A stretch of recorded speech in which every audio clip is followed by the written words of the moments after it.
Hello aspirants, आज का हमारा टॉपिक है मॉडर्न थ्योरी ऑफ ऑर्गेनाइजेशन। हम classical and neo classical theories cover कर चुके हैं। So next topic is modern theory. Let's begin. Modern theory of organisation ये 1960s में आई थी। ये रिसेंट ही हमारी थ्योरी आई थी, इसलिए इसे मॉडर्न थ्योरी कहते हैं। एंड ये थ्योरी क्यों आई थी? क्योंकि हमारे क्लासिकल और न्यो क्लासिकल में कुछ ड्रॉबैक्स थे, उनको कवर करने के लिए ये थ्योरी आई। क्लासिकल में क्या था कि ह्यूमंस पे फोकस नहीं था। न्यो क्लासिकल में क्या था?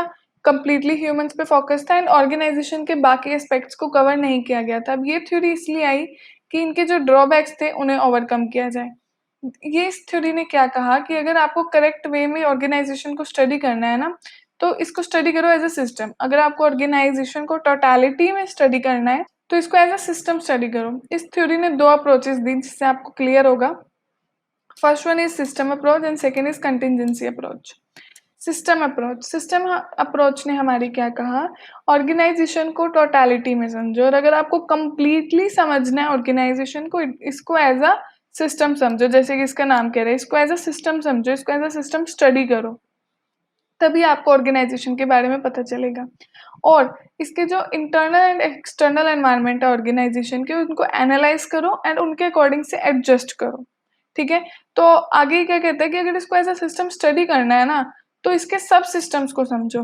जैसे कि हम कहते हैं हमें मैनेजमेंट को पढ़ना है, तो मैनेजमेंट को एज अ सिस्टम पढ़ना है हमें, तो हमें इसके सब सिस्टम समझने होंगे। जैसे कि planning, organising, staffing, directing, controlling, इसके टॉपिक्स हैं अलग अलग। जैसे हम अभी ऑर्गेनाइजिंग पढ़ रहे हैं, ऑर्गेनाइजेशनल थ्योरीज पढ़ रहे हैं। तो अगर आपको मैनेजमेंट को समझना है एज अ सिस्टम, तो उसके सब सिस्टम को समझो। वैसे ही ये कह रहा है अगर आपको ऑर्गेनाइजेशन को समझना है तो इसके सब सिस्टम्स को एज अ सिस्टम समझना है ऑर्गेनाइजेशन को, तो उसके सब सिस्टम समझो। अब सब सिस्टम कैसे आइडेंटिफाई होंगे? By certain processes, roles, structure etcetera. मतलब कि आप देखो कि कैसे ऑर्गेनाइजेशन के स्ट्रक्चर डिफाइंड है, क्या उसमें रोल्स हैं, उसके अकॉर्डिंग आप उसके सब सिस्टम को आइडेंटिफाई करो एंड उनको समझो। अब सब सिस्टम क्या हो सकते हैं? जैसे कि टेक्निकल हो गया, मैकेनिकल हो गया, स्पोर्टिव हो गया। टेक्निकल जैसे कि हमारा जो मैकेनिकल वर्क चलता है वो एक सब सिस्टम हो गया। मैनेजरियल जो मैनेजर्स करते हैं, मैनेज करना, लीड करना, ये सब मैनेजरियल हो गया। सपोर्टिव जो टीम कोऑपरेशन डेवलप करती है between the teams, between employees, तो ये सब सब सिस्टम है। तो अगर आपको ऑर्गेनाइजेशन को समझना है तो इसको एज अ सिस्टम समझो, और एज अ सिस्टम समझना है तो उसके सब सिस्टम्स को समझो। ये हमारे सिस्टम अप्रोच ने का। नेक्स्ट हमारी कंटिजेंसी अप्रोच। कंटिजेंसी अप्रोच का क्या मतलब है? Contingency means situational. अब हमारी ये थ्योरी क्या कहती है कि ऑर्गेनाइजेशन को तो आप देखो, पढ़ो। Functioning of organisation can be understood through systems but one structure may not be suitable for all organisation. आप ऑर्गेनाइजेशन को समझ तो सकते हो उसके सब सिस्टम पढ़ के, बट ऐसा तो नहीं है कि एक ही स्ट्रक्चर वो सभी ऑर्गेनाइजेशंस को सूटेबल होगा। नहीं, कोई एक स्ट्रक्चर बना दिया वो सभी ऑर्गेनाइजेशन को सूटेबल नहीं हो सकता, क्योंकि कोई ऑर्गेनाइजेशन छोटा है, कोई बड़ा है, किसी में एक प्रोडक्ट बन रहा है, किसी में 4 बन रहे हैं, किसी में 4 डिपार्टमेंट की ज़रूरत है, तो किसी में 6 की है, तो किसी में 2 डिपार्टमेंट की ज़रूरत है।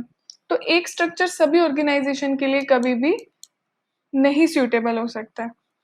तो इसने क्या कहा कि कंटिजेंसी सिचुएशंस के अकॉर्डिंग बनाओ। कंटिजेंसी के अकॉर्डिंग इसने, इस थ्योरी ने क्या बोला, analyse internal and external environment while framing organisations organisational structure. Internal और एक्सटर्नल एनवायरनमेंट को अच्छे से समझो, एनालाइज करो। अगर जब आप अपना स्ट्रक्चर को बना रहे हो ऑर्गेनाइजेशन को, देखो कि क्या क्या इफेक्ट करता है ऑर्गेनाइजेशन को, ऑर्गेनाइजेशन की नीड्स क्या है, उसकी सिचुएशंस क्या है, उसकी रिक्वायरमेंट्स क्या है, इन सब को समझो, एनालाइज करो, उसके बाद ही अपना ऑर्गेनाइजेशनल स्ट्रक्चर को डिजाइन करो। आप देखो कि आपके ऑर्गेनाइजेशन को क्या चाहिए। हो सकता है उसमें सिर्फ 3 डिपार्टमेंट्स की ज़रूरत है, तो ऐसा नहीं है कि आप 4 डिपार्टमेंट वाला ऑर्गेनाइजेशनल स्ट्रक्चर किसी ने कहा है तो वही बनाओगे। नहीं, अपनी नीड्स और रिक्वायरमेंट्स को स्टडी करो एंड उनके अकॉर्डिंग ही अपना डिज़ाइन को फ्रेम करो, इन फैक्टर्स को समझो। अब आगे कौन से फैक्टर्स को समझना चाहिए फ्रेम करते हुए डिज़ाइन को? एनवायरनमेंट को, इंटरनल एक्सटर्नल एनवायरनमेंट वेरिएबल्स जो इफेक्ट करते हैं ऑर्गेनाइजेशन को, उनको समझो। टेक्नोलॉजी देखो, वाइल प्रेजेंट कौन सी टेक्नोलॉजी चल रही है, कौन सी हमारे ऑर्गेनाइजेशन में टेक्नोलॉजी की ज़रूरत है। पीपल, हमारे एम्प्लॉयज़, उनके बैकग्राउंड क्या है, उनके मोटिवेशनल लेवल क्या है, उनके अंदर लीडरशिप क्वालिटीज़ क्या है, साइज ऑफ ऑपरेशन, किस साइज पे हमारा ऑर्गेनाइजेशन काम कर रहा है। हो सकता है स्टार्टिंग है तो छोटे लेवल पे चल रहा है, कोई ऑर्गेनाइजेशन बिग लेवल पे हो सकता है, कोई मीडियम लेवल पे हो सकता है, तो सबके स्ट्रक्चर सेम नहीं हो सकते हैं, सबके स्ट्रक्चर डिफरेंट होंगे। इसलिए अपने साइज ऑफ ऑपरेशन को भी समझो, इन सब सिचुएशंस के अकॉर्डिंग ही डिजाइन करो अपना organisation. Now let's move to the quick difference between both the approaches, system approach and contingency approach. System approach क्या कहती है? It emphasis on interaction among sub systems. ये क्या कहती है कि एज अ सिस्टम स्टडी करना है तो इसके सब सिस्टम के बीच जो इंटरेक्शन है या जो सब सिस्टम है उनको स्टडी करो। कंटिजेंसी हमारी अप्रोच क्या कहती है कि एनवायरनमेंट को समझो। ये इसका जो मेन फोकस है, जो वो है एम्फेसिस है, वो ये है कि एनवायरनमेंट के इम्पैक्ट को समझो ऑर्गेनाइजेशन पे क्या है, अगर आपको ऑर्गेनाइजेशनल स्ट्रक्चर बनाना है। सिस्टम अप्रोच सभी ऑर्गेनाइजेशंस को एक जैसा मानती है, ट्रीट एक जैसा करती है कि सिर्फ आप सब सिस्टम पढ़ लो, बट नहीं। कंटिजेंसी अप्रोच कहती है, ये मानती है कि सब सिस्टम डिफरेंट है, सब ऑर्गेनाइजेशंस डिफरेंट है, तो उनकी सिचुएशंस के अकॉर्डिंग ही उनके डिजाइन बनने चाहिए।